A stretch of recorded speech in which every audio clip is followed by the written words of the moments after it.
BJP ত্যাগ কৰিবলৈ হাজু হাজাৰ হাজাৰ বিজেপিৰ নেতা কৰ্মী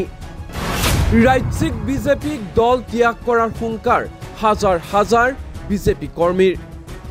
বিজেপি দলৰ প্ৰতি আস্থা বিশ্বাস হেৰুৱাই পেলাইছে খুদ বিজেপিৰ নেতা কৰ্মীয়ে বিজেপি দলৰ প্ৰতি মনোবল ভাঙিছে বিজেপিৰ নেতা কৰ্মীৰ এফালে বিজেপিৰ সদস্য ভৰ্তি অভিযান আনফালে হাজাৰ হাজাৰ বিজেপিৰ নেতা কৰ্মীৰ দল ত্যাগৰ হুংকাৰ নিৰাপত্তাহীনতাৰ লগতে দলৰ প্ৰতি আস্থাহীনতাত ভুগিছে সোণাৰীৰ হাজাৰ হাজাৰ বিজেপিৰ নেতা কৰ্মী দেৱজিৎ হাজৰিকাৰ হত্যাকাৰীক আজিৰ ভিতৰত যদি গ্ৰেপ্তাৰ কৰিব নোৱাৰে তেতিয়া হলে পৰৱৰ্তী সময়ত আমি বেলেগ ব্যৱস্থা লম দলৰ হৈ নিষ্ঠাৰে কাম কৰি চৰম সিদ্ধান্ত লোৱা নেতাৰ পৰিয়ালক ৰক্ষণাবেক্ষণ দিয়া নাই বিজেপিয়ে আৰটিআই কৰ্মী দুলাল বৰাক গ্ৰেপ্তাৰৰ দাবীত শেষ সকিয়নি প্ৰদান সোণাৰীৰ হাজাৰ হাজাৰ বিজেপিৰ নেতা কৰ্মীৰ দেৱজিৎ হাজৰিকাই আত্মহত্যা কৰা নাই দেৱজিৎ হাজৰিকাক হত্যা কৰা হৈছে দুলাল বৰাৰ ৰক্ষণাবেক্ষণত চৰকাৰ পক্ষ জড়িত থকাৰ সন্দেহ সোণাৰীৰ বিজেপি নেতা কৰ্মীৰ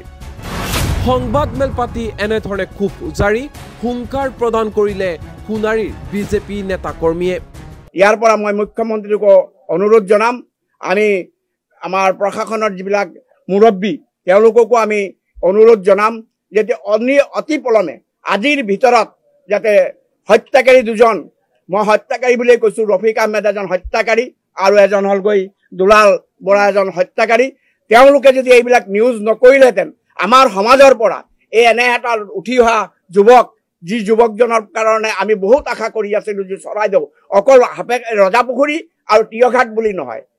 তেওঁৰ দেৱজিৎ হাজৰিকা এটা প্ৰতিষ্ঠান আমাৰ হৈছে কাবাৰ ঘৰত বিয়া হৈছে কাবাৰ ঘৰত অকল ৰাজনীতিত লাগি নাথাকিছিল অকল বিজেপি ৱৰ্কাৰ্ছ বুলি আমি নকওঁ তেওঁ এজন সমাজক ভাল পোৱা এজন ব্যক্তি গতিকে তেনেকুৱা এজন ব্যক্তিক আজিৰ ভিতৰত যদি তেওঁলোকে এৰেষ্ট কৰিব নোৱাৰে তেতিয়াহ'লে আমি পৰৱৰ্তী সময়ত আমি বেলেগ ধৰণৰ আমি ব্যৱস্থা ল'ম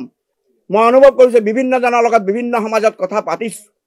দলে যেতিয়া ৰক্ষণাবেক্ষণ এজন কাৰ্যকৰ্তাক দিব নোৱাৰে আৰু দিয়া নাই বুলি মোৰ অনুভৱ হৈছে তেতিয়া তেনেকুৱা ক্ষেত্ৰত ভৱিষ্যতৰ দিনত আমাৰ এই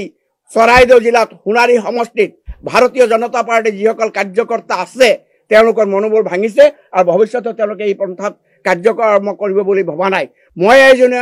মোৰ ষ্টেট এক্সিকিউটিভ মেম্বাৰ মই ভাৰতীয় জনতা পাৰ্টীৰ বয়স হৈছে 30-32 বছৰ ধৰি আমি বিজেপি কৰিছো কিন্তু এনেকুৱা এজন কৰ্মীক যদি ৰক্ষণাবেক্ষণ দিব নোৱাৰে প্ৰশাসনে ইমানটো হৈ যোৱাৰ পাছতো এইটো সুইচাইড নোটত লিখা থকাৰ পাছতো যদি কৰিব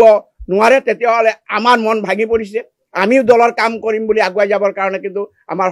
হেৰি নাই সেই সাহসটো নাই তাৰ পাছত আৰু এটা কথা আছে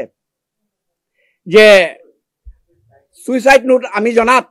কেবা পৃষ্ঠাৰ সুইচাইড নোট সেই সুইচাইড নোটটোত কি লিখা আছিলে আমি ৰাজহুৱাভাৱে এইটো জানিবলৈ বিচাৰিছো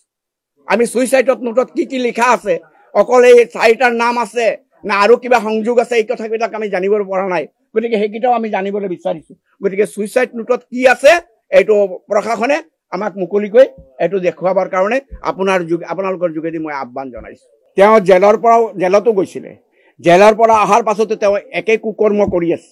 যদি চৰকাৰে তেওঁক সহযোগ নকৰিলেহেঁতেন চৰকাৰে যদি তেওঁক সহায় নকৰিলেহেঁতেন তেতিয়াহ'লে তেনেকুৱা কুকৰ্ম কৰিবলৈ নাপালেহেঁতেন গতিকে আমি এইটো সম্পূৰ্ণ সন্দেহ আমি তেওঁলোকৰ লগত চৰকাৰ পক্ষৰ কোনোবা লোক আছে নেকি আমাৰ পুৰা সন্দেহ হৈছে গতিকে এইটো বিহিত ব্যৱস্থা হ'ব লাগে পুনৰবাৰ আমি দোহাৰিছো আমি এই কেইদিনৰ পৰা একেটা কথাকে কৈ আছো গতিকে আমি আপোনালোকৰ সহায় সহযোগ অবিহনে আমি কেতিয়াও নোৱাৰিম গতিকে আপোনালোকে তেওঁলোকক এৰেষ্ট নকৰালৈকে যাতে ক্ষান্ত নাথাকে এই সম্পৰ্কে আপোনালোকক আমি অনুৰোধ জনাইছো যাতে এই দুজনক ক'ত আছে আপোনাৰ লোকেশ্যন টেগ কৰি আমাক দিয়ক প্ৰশাসনক জনাওক তেতিয়াহ'লে আমি নিশ্চয় এইখিনি কাম আগবাঢ়িব বুলি ভাবো